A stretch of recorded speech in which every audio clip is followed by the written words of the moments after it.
بسم اللہ الرحمن الرحیم۔ السلام علیکم۔ میں ایک ثانوی درجے کی طالبہ اور ٹیلی ویژن کی دل دادا تھی۔ میں اس سے ایک لمحے کو بھی جدا ہونا برداشت نہیں کرتی تھی، نہ کسی سیریل کو چھوڑتی اور نہ بچوں کے پروگرامز کو، نہ گانوں کو چھوڑتی اور نہ ڈراموں کو۔ ہاں، جب کوئی ثقافتی یا دینی پروگرام آتا تو میں تیزی سے ٹیلی ویژن بند کر دیتی۔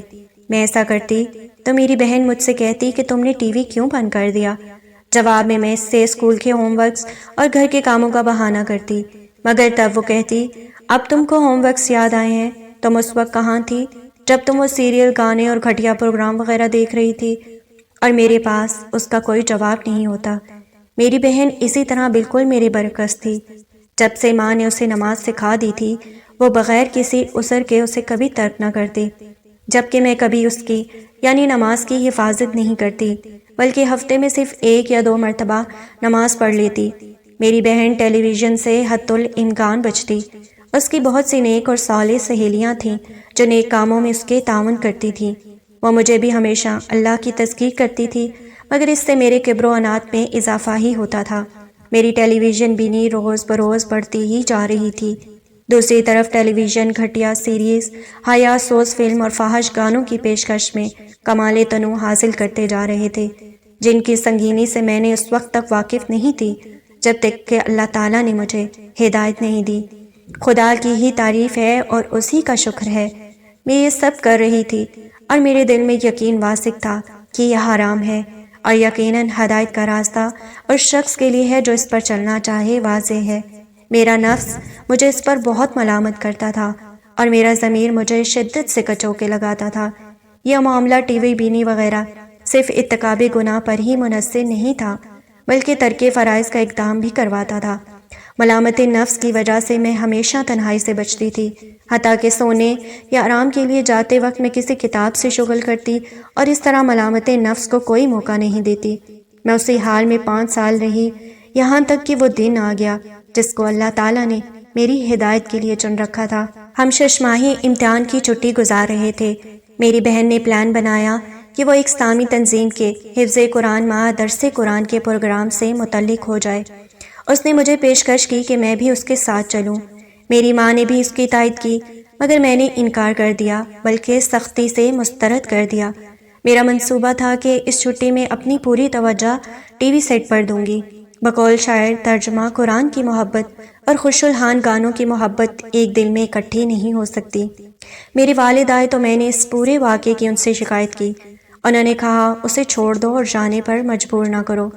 میرے والد کے نزدیک میری ایک خاص عزت تھی، حالانکہ میں ان کی منجلی بیٹی تھی۔ مجھ سے بڑی سے میری بہن تھی اور ایک بھائی مجھ سے نہایت چھوٹا تھا۔ والد صاحب نے یہ بات کہہ دی۔ وہ سمجھ رہے تھے کہ میں نمازوں کی حفاظت کرتی ہوں۔ یہ صحیح ہے کہ میں ان سے جھوٹ بولتی تھی۔ جب وہ مجھ سے پوچھتے کہ کیا تم نے نماز پڑھ لی ہے تو میں کہتی ہاں۔ اس وقت میں چاہتی کہ وہ مجھے جھوٹ سے چھٹکارا دلا دیں، البتہ میں صرف ان کے سامنے جب وہ موجود ہوتے نماز پڑھ لیتی، اور جب وہ کام پر چلے جاتے تو میں نماز چھوڑ دیتی۔ میرے والد اپنے کام کے سلسلے میں 3-4 روز ٹھہرتے تھے۔ ایک دن میرے والد نے نہایت شفقت سے مجھ سے کہا کہ میں ایک مرتبہ اپنی بہن کے ساتھ حلقہ حفظ قرآن و درس پہ چلی جاؤں، اگر مجھے اچھا لگے تو ٹھیک، ورنہ یہ پہلا اور آخری ہوگا۔ میں نے اپنے والد کی بات مان لی، کیونکہ مجھے ان سے بہت محبت تھی اور میں ان کی ہدایت رد نہیں کر سکتی تھی۔ میں باغ قرآن کی طرف روانہ ہو گئی۔ باغ قرآن، ہائے کیا کہنے اس کے! میں نے وہاں نور ایمان سے دمکتے ہوئے چہرے دیکھے اور ایسی روتی ہوئی آنکھیں دیکھیں جو کسی حرام شے کی طرف نہیں اٹھتی تھیں جیسا کہ میں کرتی تھی۔ بس میرے اندر ایک ایسا جذبہ ابھرا جس کو میں کوئی نام نہیں دے سکتی، سعادت و خوش بختی کا جذبہ، جس میں ندامت اور توبہ کا احساس بھی شامل تھا۔ میں نے محسوس کیا کہ میں اللہ عز و جل سے قریب ہوں۔ مجھ پر رقت طاری ہو گئی، میری آنکھوں سے بے تحاشا آنسو جاری ہو گئے۔ میرے یہ آنسو میرے ان اوقات پر تھے جن کو میں نے رضاء الہی کے خلاف ٹیلی ویژن اسکرین کے سامنے اور اپنی بدخلق سہیلیوں کے ساتھ لغویات کی محفلوں میں گزار دیا تھا۔